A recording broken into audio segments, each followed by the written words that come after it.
Hey, besties. Welcome, welcome, welcome. What is this episode? What? I don't know. No, episode 23. I think it might be episode 23. We don't have so many stops, block breaks, so I don't keep up with all You that. don't keep up with it no more? I just want to Okay. say welcome back to Besties of Birmingham. I am your host, LaTanya Seals. And I am your co-host, Cicely Holt, and we're so grateful that you showed up on this Monday to come and see about us, right? Hey, that's good. Yeah. You know, I just realized, I did not know, Cicely, that, oh, God, this is about to sound real dumb, but this is true. I didn't know co meant equal. You did? I did. You wouldn't have thought I was saying I was the co-host. And you up under yeah, me. Yeah, you probably thought that, too. I've been thinking that for Yeah, a minute, that yeah. you, like, I'm here and you here. Yeah, I know. You always think that. Yeah. I remember one time, do you remember when we were at a church and they was like, hey, we need a women's leader and then we need a co-women's leader. And so we got together and you said, okay, well, we're going to do it together. And I said, well, okay, well, what I'm applying for and what you applying for. Now, you know, I'm going to be the head and you're going to be the co. Yeah. So, you know, you've been thinking that you're way. right, But no, you're right. this equal, baby. This equal, Yeah, this yeah, equal. yeah, yeah. Well, I'm excited, and I'm excited to be able to do this with you, Besties of Birmingham. It sometimes look like we moving slow, but I believe that a lot of things that's being done behind scenes, we being effective. So Absolutely. I'm excited about that. I'm even excited that we're in the studio. Yes. Yeah, we're in a studio that we actually rented 8 months ago. 8 months But ago. this is our first time recording Yeah. in it. And so I don't want to say we wasted money, but people have been seeing us pop in, pop out. Yeah. But they didn't know we had so much going on. But So we have much been making going on. preparation, I would say, Yeah. to make sure Besties of Birmingham don't die and we go forward. So I'm excited about that. Yeah, I'm definitely excited. I just, as I was riding over here, I'm like, wait a minute, God. Not only are we recording today, but we're recording in our own studio. We recorded. Like, that was like a moment. Like, I'm like, wow. So God is just truly amazing. Yeah, so we got Yeah. some things to do, and everybody's been complimenting our chairs. You said the chair's too low for you, but people have asked me where I got the chairs and, you know, the table and stuff like that. So I'm excited, and I'm sure this is not going to be the overall look, but this is just kind of like a startup That's look. it. And I like it. I really do. Well, let me tell you something. One thing that I want to say to you to encourage both of us.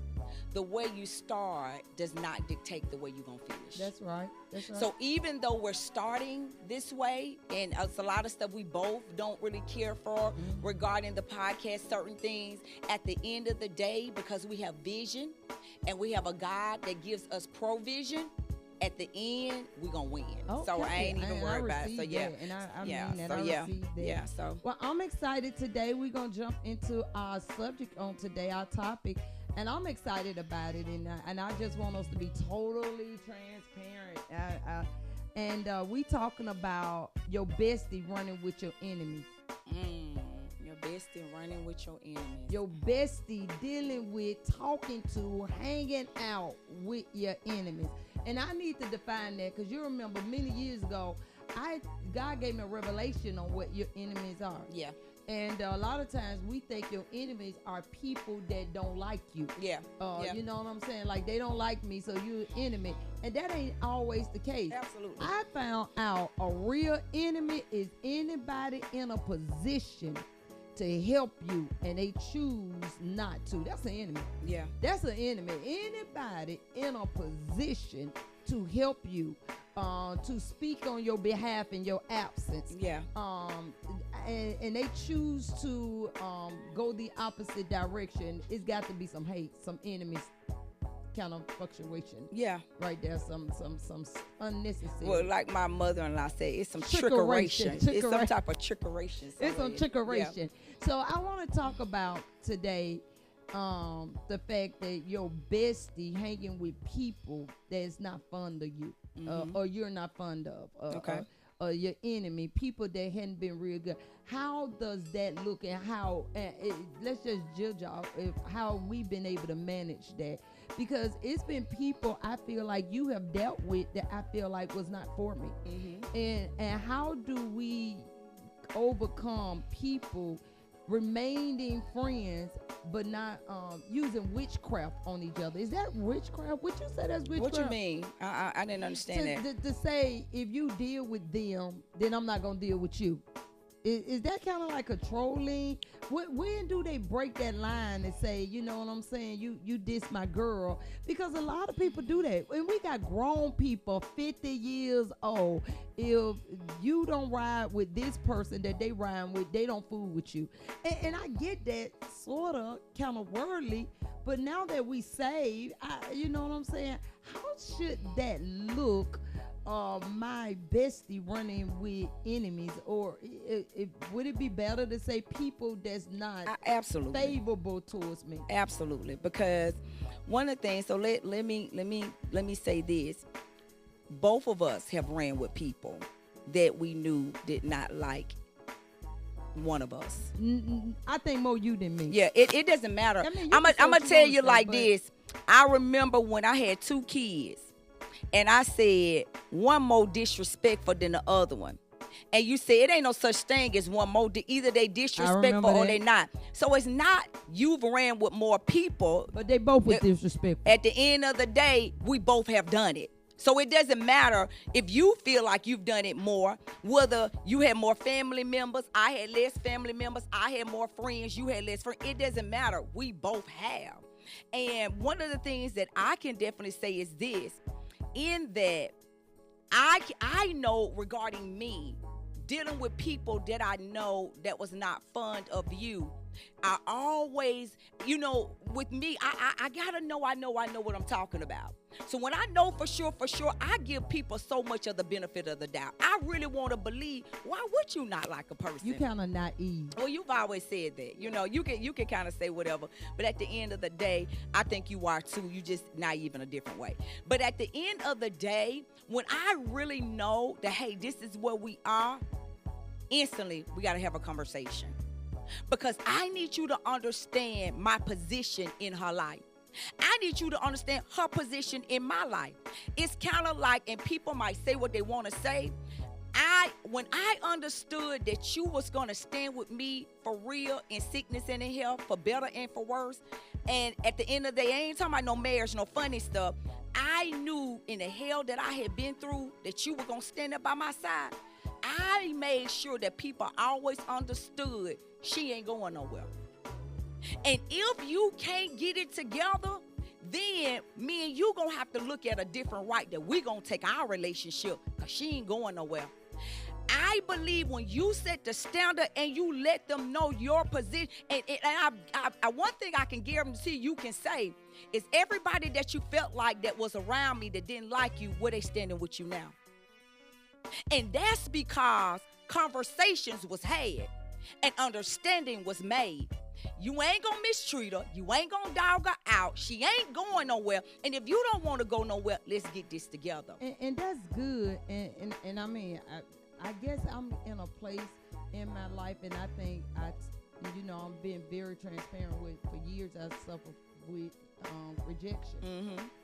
That ain't me no more. Yeah, that's so, good. I mean, if you work out, you work out. Yeah, if you don't, you absolutely. don't move on. But I'm more concerned with people running with deliberately people that don't get along, don't like your bestie. I guess that's the thing. See, now for me, that was different. That was a different kind of relationship that we both have had to straighten out. But for me, I don't know if it's room in my life where you already know that that's an enemy of mine, and you claim that we are good friends, and you're comfortable with them. Oh yeah, So absolutely, that's what I want to deal with today, because one of the things that I think shows up loyalty without saying is who they connected to. Oh yeah, absolutely. I think who they connected to.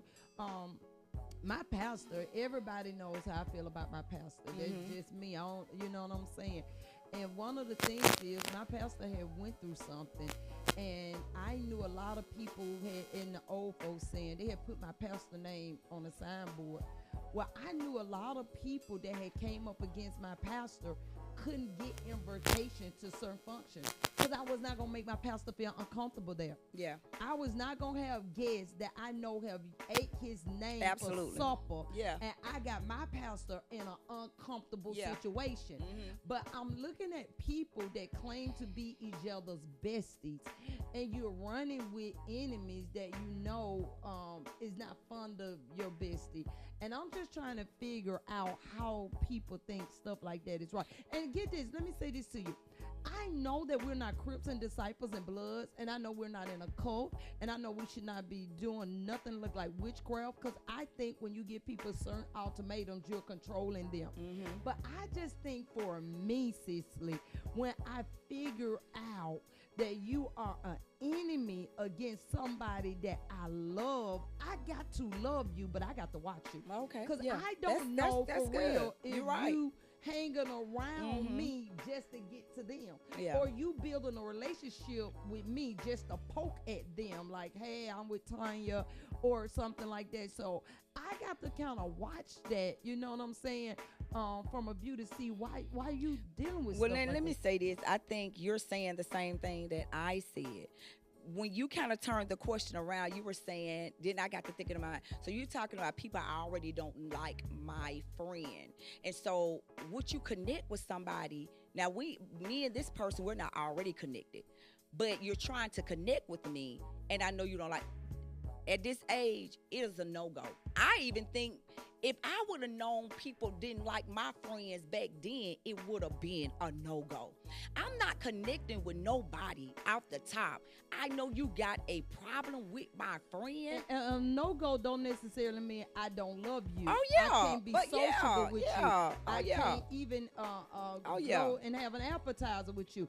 But I'm going to just say this. I don't even feel like having a conversation with you to find out what the problem is at this point.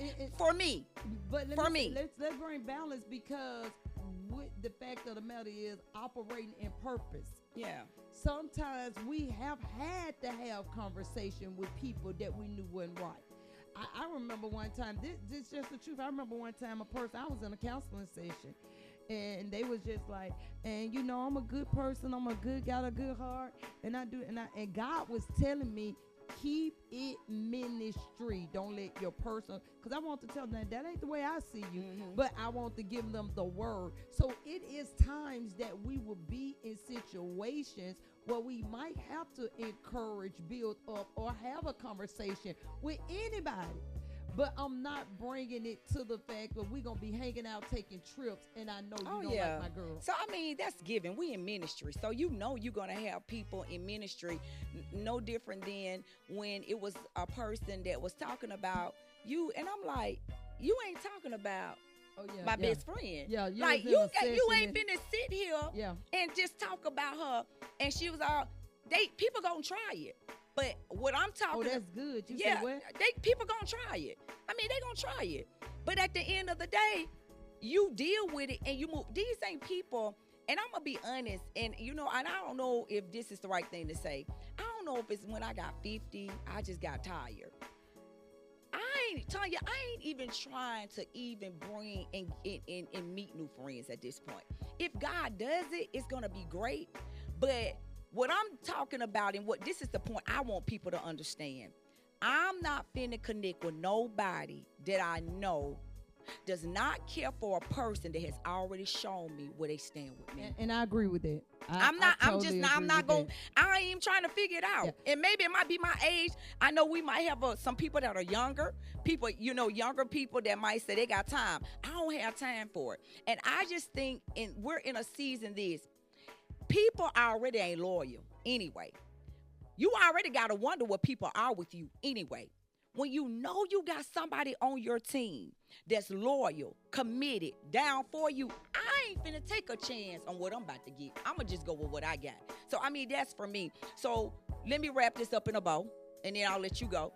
At the end of the day, anybody off the top that I know just don't care for my friends, I'm not going to even waste no time. Church, ministry, that's one thing. But I'm talking about friendships, kicking it, we're going out of town. I ain't trying to do that. Now, I would say this. I remember when you shared with me somebody I dealt with that you felt like didn't care for you.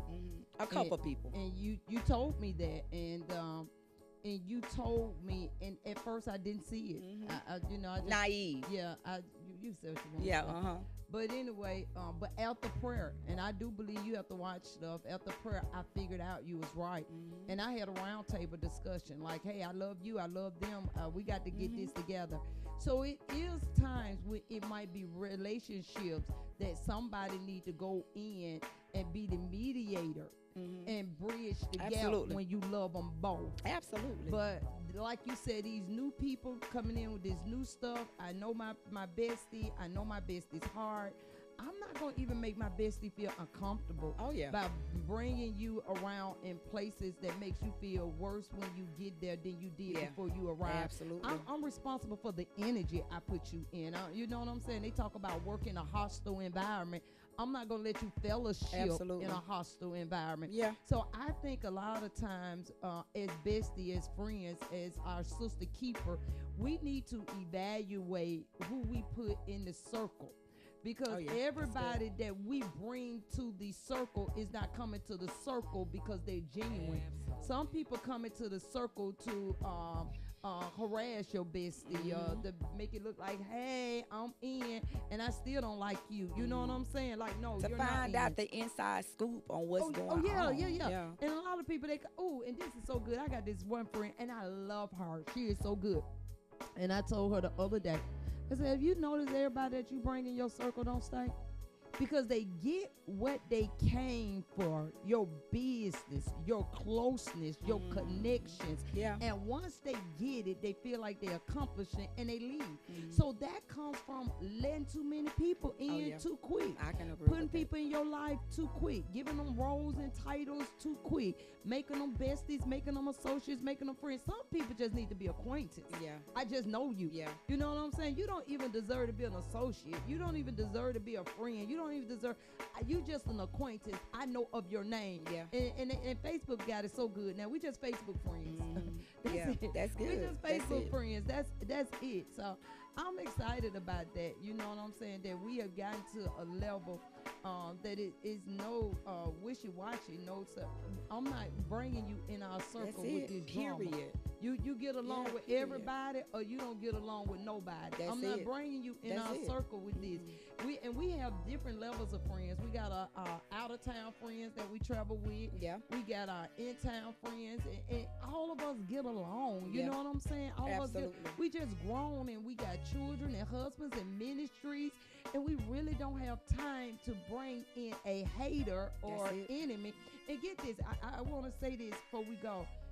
An enemy, I need people to really hear this definition. I love your definition. I love that. An enemy is anybody. Yes, I mean, love that. Anybody that's in a position to be able to help you, but they let their heart chooses to go the opposite. That's an enemy. An enemy is anybody that could throw you in a life jacket. Yeah. But they choose to let you drown. An enemy is anybody that could defend your name in your absence and say, I know Cicely. Cicely is not like that. Yeah. Cicely would have never done that. Yeah. But but you would sit there and let them poke and kill my name, and then you'll say, well, so I just believe that. Yeah. I believe a lot of times we overlook signs of betrayal. Yeah. Because we see them as small when really they're enemy. Absolutely. Yeah. So I agree with that. I'm grateful for growth. And I'm grateful that we've came to a place that we have amazing friends that, and it's just so crazy because we had to get I hadn't turned 50, but we almost 50 years old, and we finally got a group of friends that just didn't like you or just didn't like me, but they chose both of us. And so that's just something that I pray that God would do for the besties that's watching, because it's a struggle. It can cause so many problems for even your friendship with your bestie when you dealing with people, not just friends, family, and all of that. So I'm just grateful in this season that God did that for us. Absolutely. Yeah. Absolutely. And so, yeah, I'm grateful for that. But yeah, so this was a great topic. This was a great topic. Yeah. I think it really was. When your bestie running with enemies, and I I think I will close on this note. If they really is your bestie and they enjoy the company of people that agonize you, is that the right word? I don't know, Tanya. I don't even know what you said, but go ahead. Yeah. I'm sure they'll let you know. If, Put in the chat what the comments what the right word is. I guess my thing would be, if this is your bestie and they enjoy the company of people that treat you like an enemy, I think it would cause me to question the loyalty of my bestie. Absolutely. You better. It would cause me to question the loyalty of my bestie. And I guess as we close, I would say this. I don't think it's normal to put people that you love in a hostile fellowship environment. Absolutely. Not a cookout, not a fish fry, not a baby shower. It is certain people. This is the truth. I don't know who it was. They was throwing me a surprise party. And I said, listen, I appreciate this. I don't like surprises anyway. I just really don't. And that might be the control freak in me. But I never forget, I told them, let me see the guest list. Because what you don't know is what I have not disclosed. It's a lot of people that's just mean to me. Yeah. And I might have to deal with them on this level. Yeah, and I might have to deal with them on that level. But on days that I'm being honored and celebrated, I don't want to deal with them on that level. Absolutely. Days that we taking out of town and we going on trips, we don't do good in the city. Ain't no need of crossing the state line. So I just believe that that's important to know for real as we get older. That who we gonna deal with, and I believe, to be honest, people say what they want. I believe it's scripture. Jesus did not take everybody. He took 12 disciples, and it was times when the 12 he only took Peter, James, and John. Absolutely. So ain't nothing wrong with, to be honest, we've been don't got psyched out saying it's a clique. Yeah. You could call it whatever you want. I'm gonna call it comfortability. Yeah. You know what I'm saying? So I'm grateful for that. Well, one of the things you said that in the beginning, you said anytime you're around people that you feel worse than what you felt when you went in their presence, it's a no-go. It's a no-go, girl. And it's sad that the Holy Spirit gave me that years ago, because I was already fighting for my life. And then I was putting myself in situations where I was going around people that I had to fight even harder. I'm already fighting with what I got going on. Then when I get in their presence, they're mean, they're confrontational, you know. And so you got to learn that as a bestie, I choose not to put my friend in situations with people that I know don't like her. Absolutely. It's going to make her feel worse than what she felt when she went in their presence. So I'm with you. Some cookouts, you know, they any cookout I have, if it's mine and I'm over it, they ain't coming. I know they love me. I know they say they like me, but they got a problem with my bestie, and that's just where I am. And even contractors. Yeah. Even contractors, when you complicate it, and it's always, we just, you know, you get my bestie a problem, I don't even. Oh, yeah, absolutely. You remember I had a guy working on my house. Yeah, absolutely. And, you know, it just didn't go good. So even, it doesn't matter who it is or what level of character they have or what position or title. If you cause a hazardous environment by making people feel uncomfortable, I'm not going to deal with you. I'm not going to deal with you. I stand with that. Well, that's pretty much sums it up. I'm so glad that we don't got to this point in our life where that is no longer our issue. Absolutely. But we have weed some people out behind this factor. And some have probably weeded us out too. And we okay with that. That's fine. Hey, we grown. You got to take it. You can't dish it and not take it, right? Yeah. So that pretty much concludes this session. I do want to tell you guys about some upcoming events. Okay. We getting ready for Array of Hope. Yeah. Again this year. This will be year number 5. And so you remember that number, huh? I remember that number. Yeah. Man, Array of Hope. Man, these children will take you through some stuff. My kids birthed the intercessor in me. So I'm so excited about year number 5. We have an amazing speaker that we're bringing into the city of Birmingham. And that date is May the 9th. Okay. That day is May the 9th. And so stay tuned. We'll definitely put it on the Besties of Birmingham website. Yeah. When the flyer and all that drops. But if you have ever been to any of the Array of Hope conference, absolutely, you know you never leave the same way that you come. Amen. And so I'm excited about that. You want to talk a little bit about Thailand? No, we don't. I mean, well, let me just say this much: we celebrate her birthday in Thailand for her We 50th, are Thailand. where we celebrated my 50th in Miami. So we're going out of the country for her. So That's that's right. all I'm gonna say about that. I'll get better as the time go, but I'm feeling some type of way. But we want to ask you to make sure that you like it, you share this podcast And subscribe. and subscribe. I was gonna say it, Seals, but But we thank you all so much, and make sure that you tune in on next Monday, 7 p.m. Central Time. Bye, besties.